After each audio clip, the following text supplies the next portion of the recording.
Hello guys, আমি তুষার মালিক 07। এটা আমার প্রথম ব্লগ।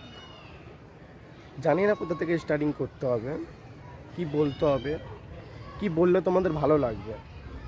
তো ফোন নিয়েছি, ভিডিও করতে চালু করে দিয়েছি। তো আমার বহুত বছরের ইচ্ছা যে ব্লগার হব।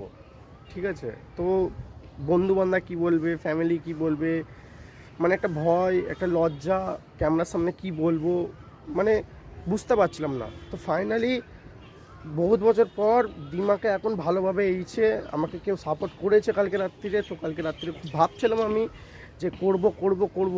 আজ আমি সকালবেলা ঘুম থেকে উঠেই তোমাদের সামনে চলে এসেছি। তো জানি না কি হবে, তোমরা খালি একটু ভালোবাসা দেবে, এরমভাবেই থাকবে একটু সাপোর্টে। তো কিছু হতে পারবো, কিছু হয়ে দেখাতে পারবো। তো আমি একটা জিনিস ভেবে নিয়েছি, আমার বন্ধু বান্ধব, আমার ফ্যামিলি যে যা বলছে বলুক গে, আমি এরমভাবে ভিডিও চালু করেছি, ব্লগিং চালু করেছি, আমি ব্লগিং করতে থাকবো। বাইরে কে বলছে, ভেতরে কে কি বলছে, কারোর কথা কোনো কানে নেবো না। এক কান্দে শুনবো, এক কান্দে বার করবো। তো দেখো আমি এখন ছাদে আছি, এইগুলি আমার ছাদ, চারোদিকে গাছপালা, বুঝতে পারছো।